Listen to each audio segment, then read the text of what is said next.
Hello दोस्तों, हमारे YouTube channel पे आप लोगों का स्वागत है। और अभी हम बात जो करने जा रहे हैं उसमें मुख्य मुद्दा है कि झारखंड में जो चीज़ें चल रही है, क्योंकि झारखंड के जो युवा हैं, बहुत सारे फ्रेंड हैं मेरे, और समय समय पे उनका फ़ोन आते रहता है कि सर जेएसएससी के बारे में आप कुछ नहीं बोलते हैं, जेपीएससी जो है वैकेंसी कब आएगी। पहले आप सूचना देते थे सभी चीज़ों के संदर्भ में, और अब सूचना आनी बंद हो गई है। आखिर क्या मामला है? देखिए दोस्तों, मैं जो शुरू से ही आप लोगों के साथ मेरा कमिटमेंट है कि मैं छात्रों के मुद्दे पर बेबाक तरीके से बोलता हूं, और पहले भी बोलता आया हूं। देखिए, झारखंड की जो चीज़ें हैं ना, वो सरकार जानबूझकर छात्रों को फंसा कर रखना चाहती है। नियमावली के मुद्दे पर, स्थानीयता के मुद्दे पे चीज़ों को या तो कोर्ट में फंसाया जाता है, या फिर जानबूझकर नियमावली में कुछ ऐसा दाव पेच खेल दिया जाता है जिससे कि छात्रों को तो लगे कि सरकार उसकी हितैषी है, लेकिन वास्तविक अर्थों में झारखंड में जो बहाली की दुर्दशा है वो आप लोग देख सकते हैं। ये किसी से अछूता नहीं है। विगत जो है 8-9 साल पहले की वैकेंसी, जेएसएससी की वैकेंसी अभी तक पूरा नहीं हुआ है, और अभी तक ये अधर में लटका हुआ है। और इसका जो सबसे बड़ा कारण है ना, वो है झारखंड सरकार की बदलती पॉलिसी।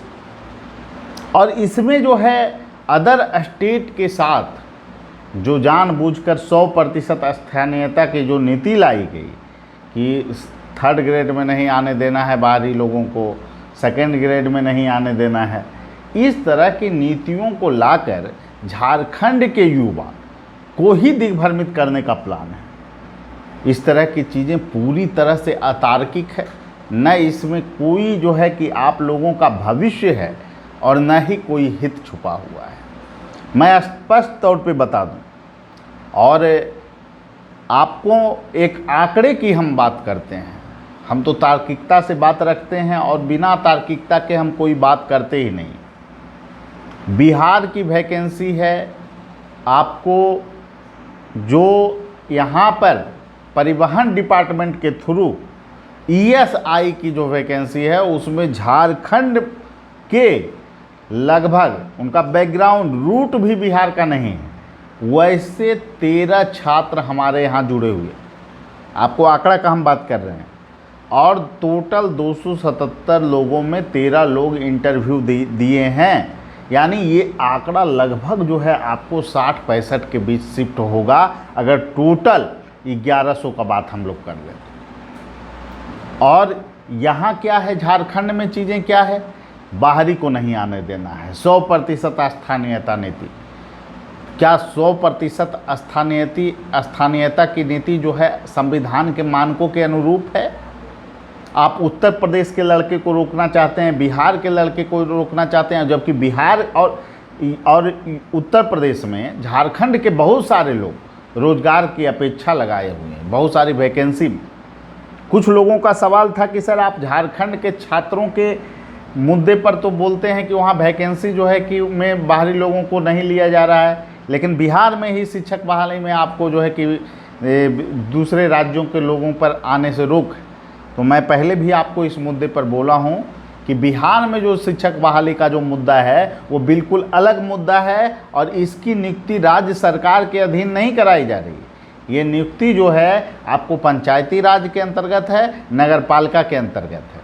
तो इसमें आपको सरकारें जो है, राज्य सरकारें 100% स्थानीयता की नीति लागू कर सकती है, अस्थायी निवासी की नीति लागू कर सकती है। लेकिन राज्य की सेवाओं में, चाहे वो 3rd ग्रेड की सेवा हो, 4th ग्रेड की सेवा हो, इसमें 100% आरक्षण अगर लागू किया जाता है तो ये कहीं से तार्किक नहीं है। अगर कुछ अन्य राज्य में भी लागू हुआ है तो ये अलोकतांत्रिक है, और इसके विरुद्ध आवाज़ उठनी चाहिए।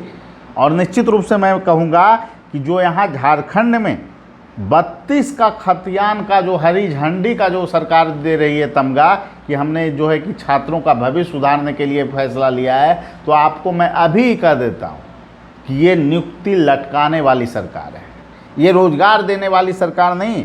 इनका इरादा सिर्फ वोट बैंक की पॉलिसी को साधना है। आप इस चीज़ों को आसानी से समझ सकते हैं। जिन्होंने बोले थे कि वैकेंसियाँ आएगी और लंबे समय तक वैकेंसी आते रहेगी और बहुत सारा रोज़गार हम क्रिएट करेंगे अपने कार्यकाल में। लेकिन इन्होंने क्या किया, अभी तक की जो उपलब्धि वो क्या है? अब जो है ओबीसी को 27% आरक्षण की बात, 9 शेड्यूल की बात ये कर रहे हैं। ठीक है, आप ये जो करने जा रहे हैं वो कीजिए, वो अलग मुद्दा है, लेकिन आप इन चीज़ों को पूरा क्या कर पाएंगे? क्या जो आगे आने वाली वैकेंसी है जेपीएससी के थ्रू, क्या उस पर भी तलवार लटकने वाला है? इस तरह की नीतियों को प्रभावी करने से पहले संविधान के मानकों को भी ध्यान में रखना जरूरी होता है। देखिए, झारखंड में क्या है, स्थानीयता को लेकर होड़ मचा हुआ है। पहले जो है कि इससे पूर्व की जो सरकार है वो 100% स्थानीयता की बात की। अब जो है कि ये 32 का खतियान को लागू कराना चाहते हैं, लेकिन 32 का खतियान क्या व्यवहारिक रूप से उसे लागू करा पाना संभव है? कितना मामला कोर्ट में जाएगा, कैसे क्या फंसेगा? नियुक्ति प्रक्रिया को पूरी तरह से जो है कि आपको प्रभावी ढंग से लागू कर पाना ही मुश्किल होगा। सबसे बड़ी दिक्कत तब आएगी जब वहाँ के स्थानीय लोग ही इस जो नीति है इसका विरोधाभास झेलेंगे। बहुत सारे झारखंड में जो 32 का खतियान की जो लोग पक्षधर हैं वो बिल्कुल अतार्किक रूप से चीज़ों को रखते हैं और इसको अपनी उपलब्धि भी गिना रहे हैं। आप बताइए कि आज़ादी के बाद कितने राज्यों में 32 का खतियान लागू है? झारखंड क्या स्पेशल जो है कि रूल्स को लागू करना चाहती है? इस तरह की रूल क्या एक ही देश में अलग अलग राज्यों में अलग अलग नियम रहेंगे? स्थानीयता की नीति का परिभाषा अलग अलग रहेगा, और अगर अलग अलग भी रहेगा तो इसका मापदंड क्या 32 के खतियान जो आज़ादी से पूर्व का खतियान है, क्या उसको लागू करा पाना इतना आसान है? झारखंड में बहुत सारे लोग बिहार के और फिर वेस्ट बंगाल के अन्य राज्यों के हैं, क्या उनकी स्थितियों पर इसका प्रतिकूल प्रभाव नहीं पड़ेगा? और यह मामला तब गंभीर हो जाता है जब एक मुख्यमंत्री के द्वारा बिहार की भाषा पर कमेंट होता है। क्या इस तरह की अमर्यादित भाषा किसी राष्ट्र में बोलना एक क्षेत्र की सरकार के लिए उचित है? ये तमाम प्रश्न हैं जो आप लोगों पर हम छोड़ जाते हैं कि झारखंड का भविष्य क्या होने वाला है। झारखंड के छात्र खुद 40-50 फ़ोन हमें लगातार आ रहे हैं कि इस मुद्दे पर सर आप बोलिए, गलत हो रहा है, छात्रों के भविष्य को फिर 10 बरस तक जो है कि इसी मुद्दे में लपेटा जाएगा। तो ये तो सर्वविदित है, और इसका विरोध झारखंड के शिक्षक संस्थान क्यों नहीं कर पा रहे हैं?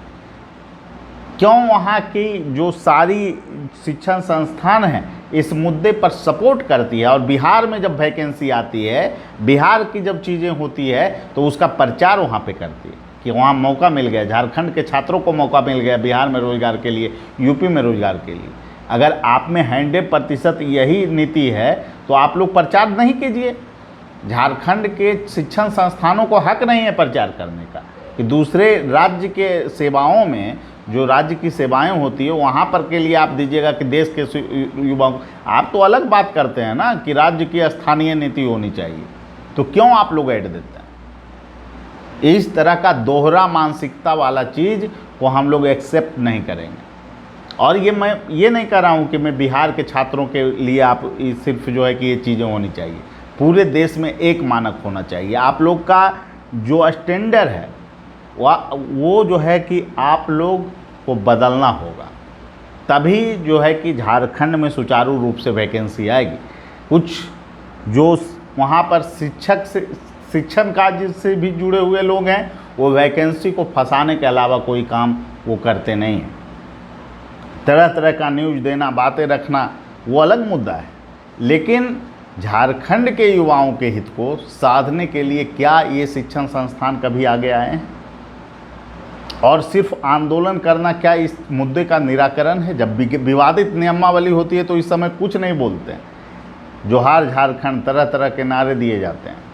इसीलिए आप लोगों से एक ही बात कहूँगा, तमाम झारखंड के छात्रों से, कि ऐसे नियमावली आपके हित में नहीं है। सिर्फ आप लोगों को बहकाने का प्रयास किया जा रहा है। आप लोग एक डिमांड कीजिए, कि 1 से 2 बरस में बहाली पूरी करो, चाहे नियमावली जैसी हो जो हो, लेकिन बहाली फंसना नहीं चाहिए। सरकार जानबूझकर रोजगार को क्रिएट नहीं करना चाहती है, आप लोगों को मुद्दे पर फंसाना चाहती है। अब तो ये मुद्दा जो आया है, इसके बाद जेपीएससी का भविष्य भी अंधकार में चला गया है। कैसे रूल आएगा, कैसे क्या होगा, अगला जेपीएससी पर भी ग्रहण लग चुका है। तो यही कहेंगे, ये जो खातियान 32 के खातियान की जो परिभाषा है वो कहीं से भी तार्किक नहीं है, और इस मुद्दे पर सोच समझकर सरकार को निर्णय लेना चाहिए था। ये झारखंड के युवाओं को भविष्य को कुचलने का प्रयास सरकार के द्वारा किया जा रहा है। ठीक है, यही कहेंगे। और झारखंड के जितने भी लोग हैं, जितने भी मित्र हैं, बहुत सारे जनजाति समुदाय के लोग भी हमसे जुड़े हुए हैं, बहुत सारे लोग झारखंड के लोग जो हैं, जो वर्षों से झारखंड में रह रहे हैं, वो हमसे जुड़े हुए हैं। तमाम लोग फ़ोन कर रहे थे, स्थानीय लोग वहाँ के फ़ोन कर रहे थे कि सर इस मुद्दे पर आप बोलिए, गलत दिशा में चीज़ें जा रही है।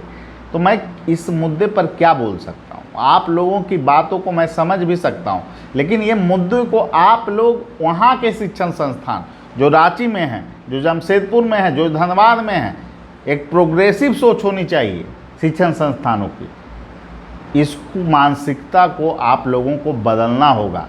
आप लोग जो कम्युनिटी बॉक्स में लगाते हैं बिहार में वैकेंसी आ गई, तो जब 100% स्थानीयता की बात आप करते हैं कि झारखंड में 100% स्थानीयता होनी चाहिए, तो ये डबल स्टैंडर्ड आप लोगों का क्यों है? और ये झारखंड के ही छात्रों के हित में है। तो ये प्रश्न काफ़ी जो है कि आपको परेशान करने वाला है कि झारखंड के छात्रों के लिए जानबूझकर ऐसी प्रक्रिया, ऐसी नियोजन नीति जो कोर्ट में टिके ही नहीं, कोर्ट में लटका रहे, बाद में पता चलेगा नियमावली ही रद्द हो गया, इसका क्या फ़ायदा है? ये झारखंड के छात्रों के भविष्य को चौपट करने की एक नीति है जो कि आप लोग देख रहे हैं, और देखिए इस मुद्दे पर क्या होता है। लेकिन मैं इतना ही कहूँगा कि झारखंड के छात्रों के भविष्य से खेलने वाली सरकार कभी भी जो है कि अच्छी सरकार नहीं मानी जा सकती है। ठीक है, सभी लोगों को धन्यवाद। फिर अगले वीडियो में मिलेंगे। Thank you.